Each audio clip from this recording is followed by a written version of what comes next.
Assalamualaikum warahmatullahi wabarakatuh. Jumpa lagi dengan Agus Video Channel. Kali ini memberikan sebuah video tentang tokoh bangsa Indonesia bagian kedua, yaitu Bapak B.J. Habibie yang merupakan salah satu putra terbaik bangsa Indonesia. Video ini menggambarkan tentang peninggalan keilmuan tentang teknik penerbangan, teori-teori teknik lainnya yang terkenal untuk atas kecelakaan pesawat terbang, yaitu teori crack, rumus-rumus Habibie, serta masa-masa beliau menjadi presiden pasca setelah purna tugas jadi Presiden Republik Indonesia, dan yang paling akhir adalah saat beliau meninggalkan kita untuk selamanya dan beristirahat dengan tenang di pangkuan Allah Subhanahu wa Ta'ala. Mari kita tetap berdoa, mudah-mudahan beliau tetap diberikan tempat yang layak di sisi Allah Subhanahu wa Ta'ala. Amin ya rabbal alamin, dan meneruskan cita-cita beliau untuk jadi spirit kita semua. Akhir kata, wassalamualaikum warahmatullahi wabarakatuh. Salam Agus Video Channel, Kalimantan Timur. Ada 3 teori penting yang hingga kini digunakan semua industri penerbangan dunia.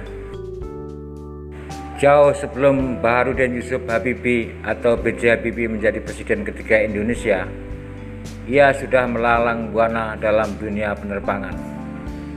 Ia telah menemukan teori penting yang hingga hari ini digunakan semua industri penerbangan di seluruh dunia. Teori yang dinamakan teori Habibie itu ia temukan setelah menempuh pendidikan teknik penerbangan di Rhein Westfalen Aachen Technische Hochschule atau RWTH, Jerman.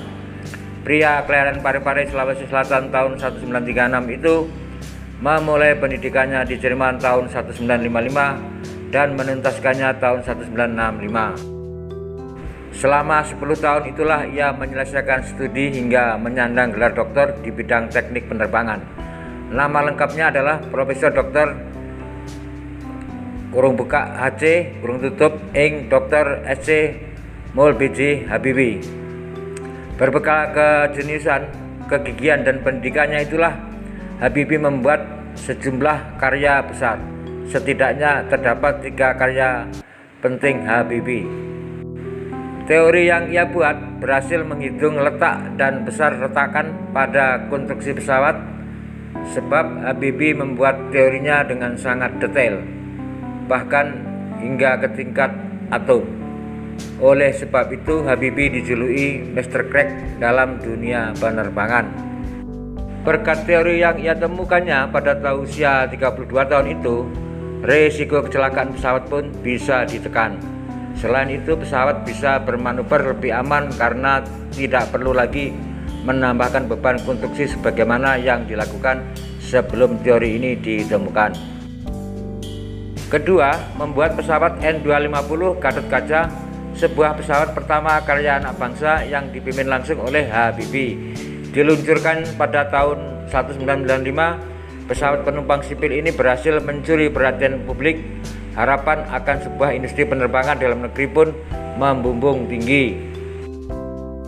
Pesawat N250 Gatot Kaca bahkan menjadi satu-satunya pesawat turboprop yang mengaplikasikan teknologi fly-by-wire.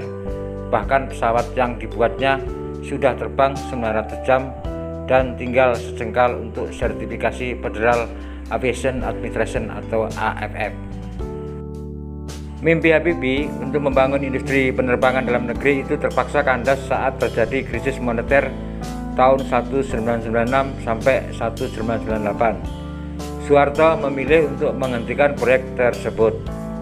International Monetary Fund atau IMF juga mensyaratkan Indonesia menghentikan proyek itu jika ingin mendapatkan kucuran dana.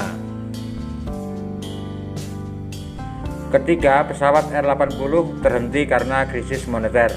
Habibie tak patah semangat. Ia akhirnya mengembangkan karya N250 menjadi RAI R80. Pesawat berkapasitas 80 sampai 92 orang itu ia buat bersama putra sulungnya Ilham Akbar Habibie. Dengan mendirikan PT Regio Aviasi Industri, pesawat R80 telah diluncurkan tahun 2012 lalu dan terbang perdana tahun 2017. Pesawat R80 yang kini masih dalam proses perancangan lanjutan itu sudah dilengkapi teknologi fly-by-wire atau sistem kendali yang menggunakan sinyal elektronik. Selain itu, pesawat itu juga irit bahan bakar meski membawa banyak penumpang. Selama hidupnya, B.J. Habibie memiliki lebih dari 45 hak paten, utamanya di industri dirgantara. Salah satu penemuan yang paling fenomenal Habibie adalah teori keretaan atau sering disebut juga faktor Habibie. Sampai saat ini, teori keretaan tersebut masih digunakan dunia penerbangan sampai sekarang. Saking fenomenalnya penemuan ini, Habibie mendapat julukan Mr. Crack. Teori crack. Teori crack ditemukan oleh Habibie pada tahun 1960-an ketika teknologi pesawat terbang belum secanggih sekarang. Melalui teori ini, Habibie dapat mengkalkulasi keretaan pada badan pesawat yang disebabkan kelelahan atau fatigue.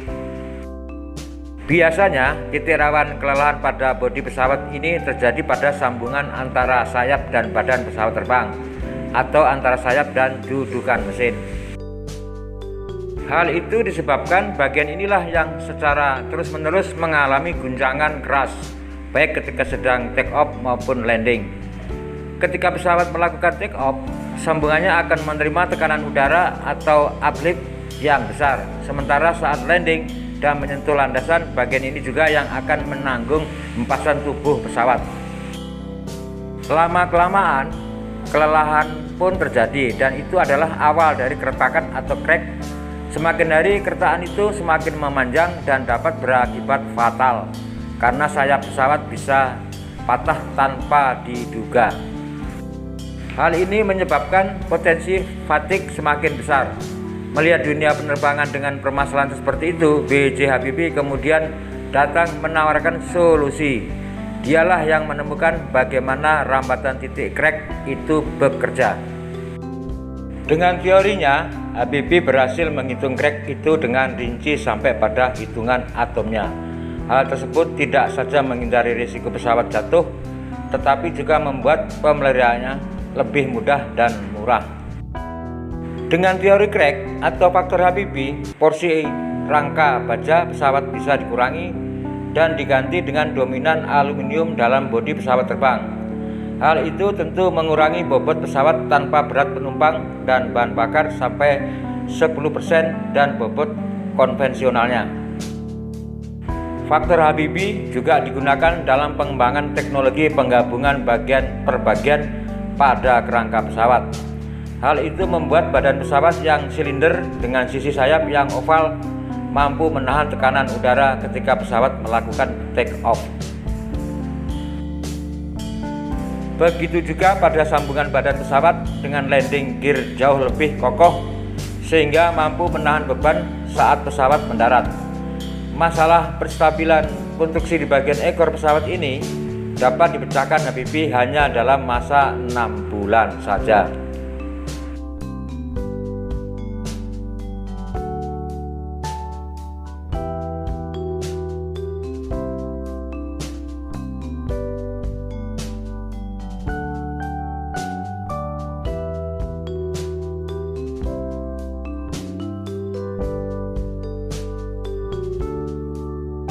Penghargaan internasional yang diterima Bapak B.J. Habibie, anggota kehormatan Persatuan Insinyur Malaysia atau IEM Malaysia, anggota kehormatan Japanese Academy of Engineering Jepang, anggota kehormatan The Fellowship of Engineering of United Kingdom Britania Raya, anggota kehormatan The National Academy of Engineering Amerika Serikat, anggota kehormatan Akademik Nationale Prancis, anggota kehormatan The Royal Aeronautical Society Britania Raya, anggota kehormatan The Royal Swedish Academy of Engineering Science Swedia, anggota kehormatan Lembaga Penerbangan dan Ruang Angkasa Jerman, anggota kehormatan American Institute of Aeronautics and Astronautics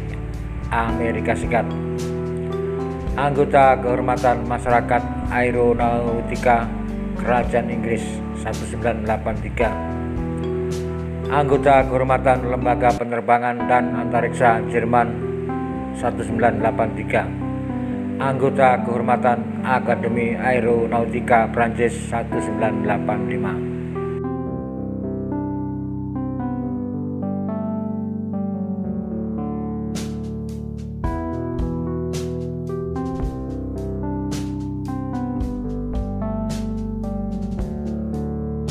Sebagai Wakil Presiden dan kemudian Presiden Indonesia, Habibie secara otomatis menerima semua tanda kehormatan bintang atau sipil maupun militer dengan kelas tertinggi, yaitu Bintang Republik Indonesia Adi Purna, Bintang Republik Indonesia Adi Pradana, Bintang Mahaputra Adi Purna, Bintang Mahaputra Adi Pradana, Bintang Jasa Utama, Bintang Budaya Parama Dharma, Bintang Bayangkara Utama, Bintang Yuda Dharma Utama, Bintang Kartika Eka Paksi Utama, Bintang Jalasenta Utama, Bintang Swa Buwana Paksa Utama. Kepresidenan Bapak B.J. Habibie. Habibie mewarisi kondisi keadaan negara kacau balau pasca pengunduran diri Soeharto pada masa Orde Baru, sehingga menimbulkan maraknya kerusuhan dan disintegrasi hampir seluruh wilayah Indonesia. Segera setelah memperoleh kekuasaan, Presiden Habibie segera membentuk sebuah kabinet. Salah satu tugas pentingnya adalah kembali mendapatkan dukungan dari dana moneter internasional dan komunitas negara-negara donor untuk program pemulihan ekonomi. Dia juga membebaskan para tahanan politik dan mengurangi kontrol pada kebebasan berpendapat dan kegiatan organisasi. Pada era pemerintahnya yang singkat, ia berhasil memberikan landasan kokoh bagi Indonesia. Pada eranya dilahirkan Undang-Undang Anti Monopoli atau Undang-Undang Persaingan Sehat, perubahan Undang-Undang Partai Politik, dan yang paling penting adalah Undang-Undang Otonomi Daerah. Melalui penerapan Undang-Undang Otonomi Daerah inilah gejolak disintegrasi yang diwarisi sejak Orde Baru berhasil diredam dan akhirnya dituntaskan di era Presiden Susilo Bambang Yudhoyono. Tanpa adanya Undang-Undang Otonomi Daerah, bisa dipastikan Indonesia akan mengalami nasib sama seperti Uni Soviet dan Yugoslavia. Pengangkatan B.J. Habibie sebagai presiden menimbulkan berbagai macam kontroversi bagi masyarakat Indonesia. Pihak yang pro menganggap pengangkatan Habibie sudah konstitusional. Hal itu sesuai dengan ketentuan pasal 8 Undang-Undang Dasar 1945 yang menyebutkan bahwa bila presiden mangkat, berhenti atau tidak dapat melakukan kewajibannya dalam masa jabatannya, ia diganti oleh wakil presiden sampai habis waktunya. Sedangkan pihak yang kontra menganggap bahwa pengangkatan B.J. Habibie dianggap tidak konstitusional. Hal ini bertentangan dengan ketentuan pasal 9 Undang-Undang Dasar 1945 yang menyebutkan bahwa sebelum presiden memangku jabatan, maka presiden harus mengucapkan sumpah atau janji di depan MPR atau DPR. Kebijakan politik Bapak B.J. Habibie. Langkah-langkah yang dilakukan B.J. Habibie di bidang politik adalah: 1. Memberi kebebasan pada rakyat untuk menyalurkan aspirasinya sehingga banyak bermunculan partai-partai politik baru, yakni sebanyak 48 partai politik.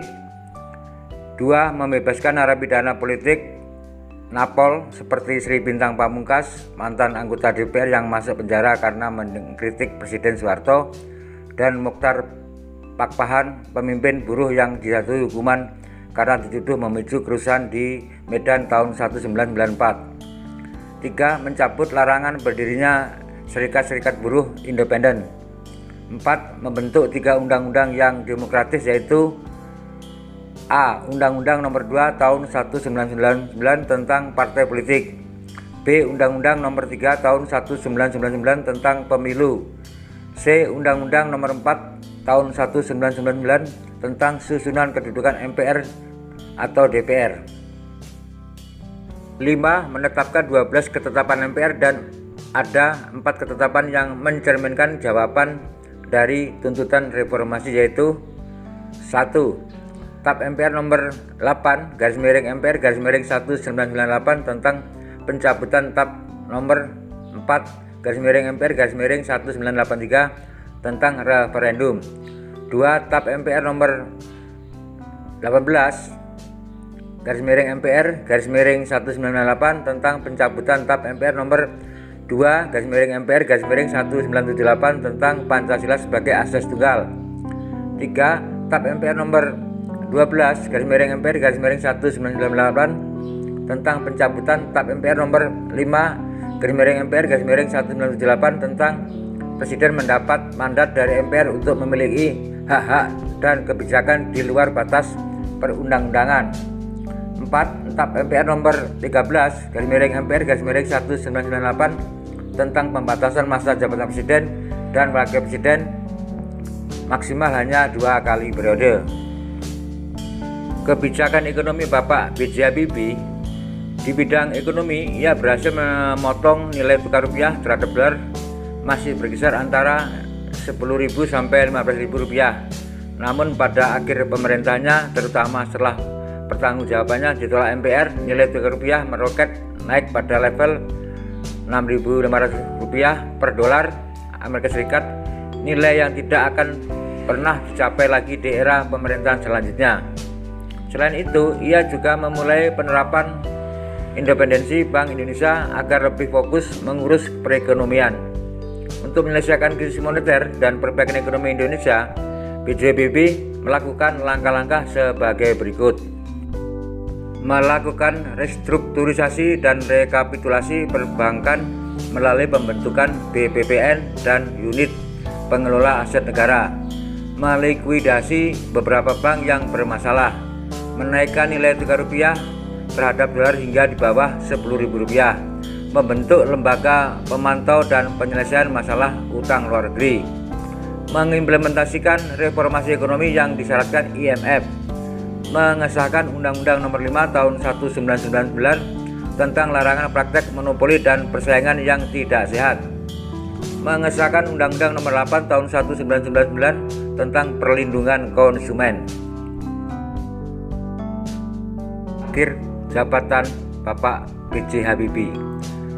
Menurut pihak oposisi, salah satu kesalahan terbesar yang ia lakukan saat menjabat sebagai presiden ialah memperbolehkan diadakannya referendum Provinsi Timur Timur, sekarang Timor Leste. Ia mengajukan hal yang cukup menggemparkan publik saat itu, yaitu mengadakan jejak pendapat bagi warga Timur Timur untuk memilih merdeka atau masih tetap menjadi bagian dari Republik Indonesia. Pada masa kepresidenannya, Timur Timur lepas dari Negara Kesatuan Republik Indonesia dan menjadi negara terpisah yang berdaulat pada tanggal 30 Agustus 1999. Kasus inilah yang mendorong pihak oposisi yang tidak puas dengan latar belakang Habibie semakin giat melanjutkannya. Upaya ini akhirnya berhasil saat sidang umum 1999. Ia memutuskan untuk tidak mencalonkan diri lagi setelah laporan pertanggungjawabannya ditolak oleh MPR. Pandangan terhadap pemerintahan Habibie pada era awal reformasi cenderung bersifat negatif. Tapi sejalan dengan perkembangan waktu, banyak yang menilai positif pemerintahan Habibie. Salah satu pandangan positif itu dikemukakan oleh L. Misbah Hidayat dalam bukunya Reformasi Administrasi, Kajian Komparatif Pemerintahan 3 Presiden. Visi, misi, dan kepemimpinan Presiden Habibie dalam menjalankan agenda reformasi memang tidak bisa dilepaskan dari pengalaman hidupnya. Setiap keputusan yang diambil didasarkan pada faktor-faktor yang bisa diukur. Maka tidak heran tiap kebijakan yang diambil kadangkala membuat orang terkaget-kaget dan tidak mengerti. Bahkan sebagian kalangan menganggap Habibie apolitis dan tidak berperasaan. Pola kepemimpinan Habibie seperti itu dapat dimaklumi mengingat latar belakang pendidikannya sebagai doktor di bidang konstruksi pesawat terbang. Berkaitan dengan semangat demokratisasi, Habibie telah melakukan perubahan dengan membangun pemerintahan yang transparan dan dialogis. Prinsip demokrasi juga diterapkan dalam kebijakan ekonomi yang disertai penegakan hukum dan ditujukan untuk kesejahteraan rakyat. Dalam mengelola kegiatan kabinet sehari-hari pun, Habibie melakukan perubahan besar. Ia meningkatkan koordinasi dan menghapus egosentrisme sektoral antar menteri. Selain itu, sejumlah kreativitas mewarnai gaya kepemimpinan Habibie dalam menangani masalah bangsa. Untuk mengatasi persoalan ekonomi, misalnya ia mengangkat pengusaha menjadi utusan khusus dan pengusaha itu sendiri yang menanggung biayanya. Tugas tersebut sangat penting karena salah satu kelemahan pemerintahan adalah kurang menjelaskan keadaan Indonesia yang sesungguhnya pada masyarakat internasional. Sementara itu, pers, khususnya pers asing, terkesan hanya mengekspos berita-berita negatif tentang Indonesia sehingga tidak seimbang dalam pemberitaan. Pasca kepresidenan Bapak B.J. Habibie. Setelah ia tidak menjabat lagi sebagai presiden, Habibie sempat tinggal dan menetap di Jerman. Tetapi ketika era kepresidenan Susilo Bambang Yudhoyono, ia kembali aktif sebagai penasihat presiden untuk mengawal proses demokratisasi di Indonesia lewat organisasi yang didirikannya Habibie Center dan akhirnya menetap dan berdomisili di Indonesia. Kontribusi besar Habibie bagi bangsa ini pun tetap tercurahkan ketika masa kepemimpinan Presiden Joko Widodo. Habibie aktif memberikan masukan dan gagasan pembangunan bagi pengembangan sumber daya manusia di Indonesia. Kesibukan lain dari B.J. Habibie adalah mengurusi industri pesawat terbang yang sedang dikembangkannya di Batam. Habibie menjabat sebagai komisaris utama dari PT Regio Aviasi Industri, sebuah perusahaan perancang pesawat terbang R80, dan kemudian menyerahkan pucuk pimpinan perusahaan tersebut kepada anaknya Ilham Habibie. Bapak B.J. Habibie wafat. Habibie meninggal dunia di RSPAD Gatot Subroto pada tanggal 11 September 2019 pukul 18.05 WIB karena gagal jantung. Sebelumnya, Habibie telah menjalani perawatan insentif sejak 1 September 2019. Sehari sebelum dimakamkan, jenazah B.J. Habibie dibawa dari RSPAD menuju ke kediaman Habibie Ainun di Jalan Patra Kuningan 13 Blok L15/7 nomor 5, kawasan Patra Kuningan untuk disemayamkan. Ia kemudian dimakamkan di samping istrinya yaitu Hasri Ainun Besari di Taman Makam Pahlawan Kalibata Slot 120 pada tanggal 12 September 2019 pukul 14.00 WIB. Upacara pemakaman dihadiri oleh Presiden Republik Indonesia Joko Widodo sebagai inspektur upacara. B.J. Habibie merupakan Presiden Indonesia pertama yang dikebumikan di Taman Makam Pahlawan di Ibu Kota Jakarta. Sementara Presiden Soekarno dan Abdurrahman Wahid dimakamkan di Jawa Timur, sedangkan Presiden Soeharto dimakamkan di Karanganyar, Jawa Tengah. Akhirnya video ini saya akhiri, mudah-mudahan setelah kawan-kawan sahabat semua menonton video ini bisa mengambil hikmah yang positif, dan apabila ada kata-kata maupun narasi di dalam video ini kurang tepat, mohon dimaafkan. Dan jangan lupa setelah nonton video ini agar subscribe, like, dan komen. Akhir kata, wassalamualaikum warahmatullahi wabarakatuh. Salam Agus Viva Channel Kalimantan Timur. Sampai ketemu di video berikutnya.